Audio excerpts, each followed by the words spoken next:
Muy bien. Buenas noches. Muchas gracias por la invitación a esta conferencia internacional.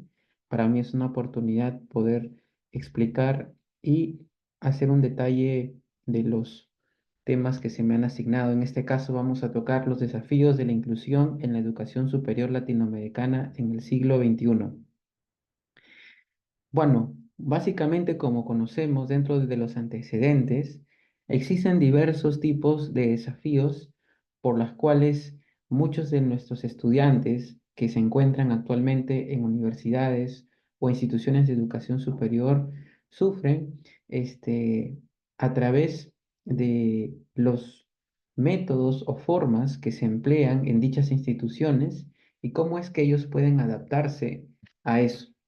Básicamente, dentro de estos paradigmas, o mejor dicho, dentro de este contexto que enfrentan los estudiantes en la educación superior, nuestro objetivo o nuestro foco primero va por identificar cuáles son algunos de esos desafíos, ¿no? Y bueno, principalmente podemos empezar por la necesidad de un paradigma, es decir, muchas veces no se conoce como tal aquellos conocimientos pedagógicos claros o más oportunos para el tipo de estudiante que está cursando una materia o que está haciendo un programa. Otro también es la ciencia y la educación, es decir, la claridad y la naturaleza de cómo nosotros plasmamos la información para que ellos puedan obtenerla de la mejor manera y de la manera más clara. También en la transversalidad de la comunicación y de la educación. ¿Qué quiere decir eso? Que la educación debe pues abrir fronteras y puertas. Uno de los ejemplos más claros de ello es la virtualidad.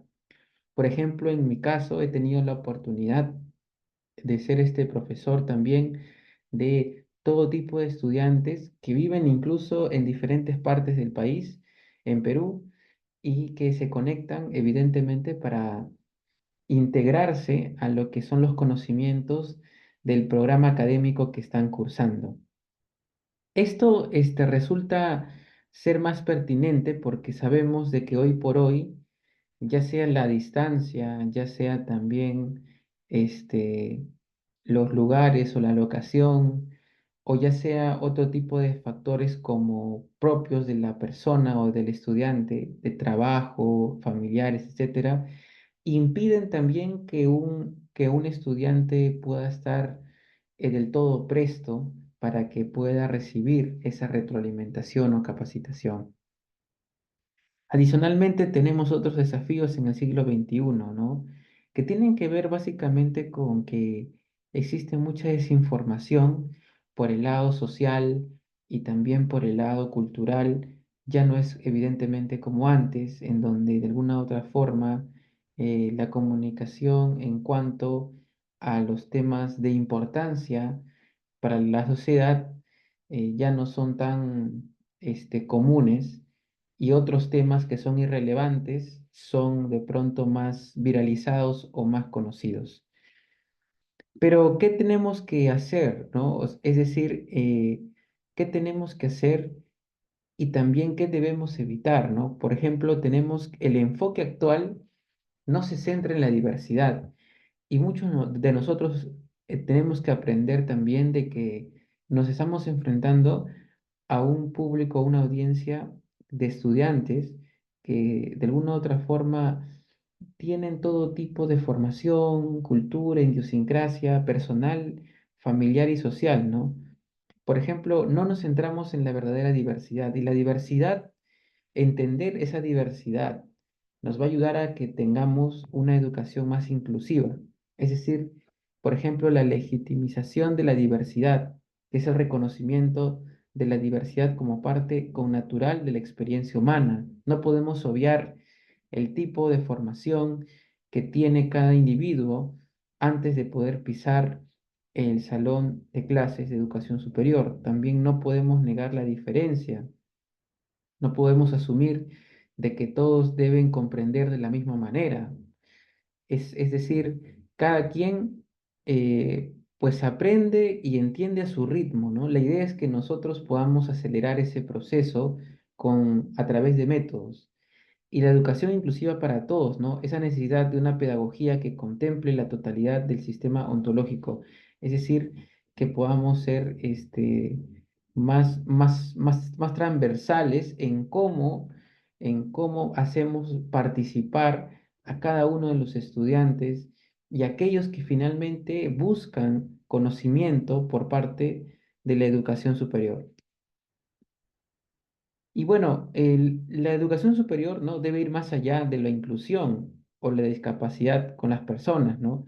Es decir, tiene que haber primero una masificación de la educación superior, no solamente en términos, por ejemplo, de universidades o institutos, sino también a través de otro tipo de programas que pueden asociarse con el Estado, por supuesto, de un país. También el replanteamiento de un modelo, ¿no? Es decir, ser de pronto una participación más equitativa por todos los estudiantes, incluso por aquellos que no tienen recursos y que quieren alcanzar un tipo de educación privada, es decir, que podamos nosotros fomentar a esas oportunidades que se le podrían brindar a esos estudiantes. Universidades inclusivas también, que contemple todos los colectivos y que es más, reconozca a estudiantes que vienen con mucho esfuerzo a poder cursar en una universidad privada, ¿no? Y romper esa brecha de inclusión en la cual el acceso sea ilimitado para todas las personas y estudiantes que quieran conocer y aprender más. La evolución de las propuestas educativas a los años ha sido claramente este, cambiando o evolucionando. Por ejemplo, tenemos en los años 70 el surgimiento del enfoque de la educación inclusiva, que en esa época recién evidentemente se estaba tocando esos puntos como parte de la mejora continua en nuestra sociedad. En la década del 2000, la implementación de políticas de inclusión en Latinoamérica fue más evidente y mucho más actual. En la actualidad, la educación inclusiva como paradigma del siglo XXI, es decir, hoy por hoy, ya no representa simplemente una opción, sino es un deber. En este mundo actual que vivimos, es un deber que podamos contemplar los aspectos de inclusión educativa para cada uno de nuestros estudiantes. Y tenemos que hacer un desarrollo curricular de la educación inclusiva, ¿no? Porque si queremos llegar a ellos de manera integrativa, tenemos que preparar materiales, tenemos que preparar también métodos para que justamente se facilite esa inclusión, este, por parte de los estudiantes en la educación superior. Primero, podemos adecuar la currícula, ¿no? Es importante ese punto, dado que con eso atraemos más a que ellos les guste y se retengan y no abandonen tampoco sus estudios a mitad de carrera o a inicios de la carrera. Los currículos inclusivos, ¿no? Que no solamente contemplen ejemplos especiales, sino todo tipo de ejemplos donde ellos sientan que son parte de todo el Estado o toda la sociedad y vean que no solamente son casos ajenos. Y el modelo de enseñanza para la comprensión, es decir, la inclusión, no solamente parte desde el ámbito, pues, ¿no? Temático, sino también hacer que nos enfoquemos en la persona, es decir, en el estudiante como principal eje de todo lo que hacemos en la educación.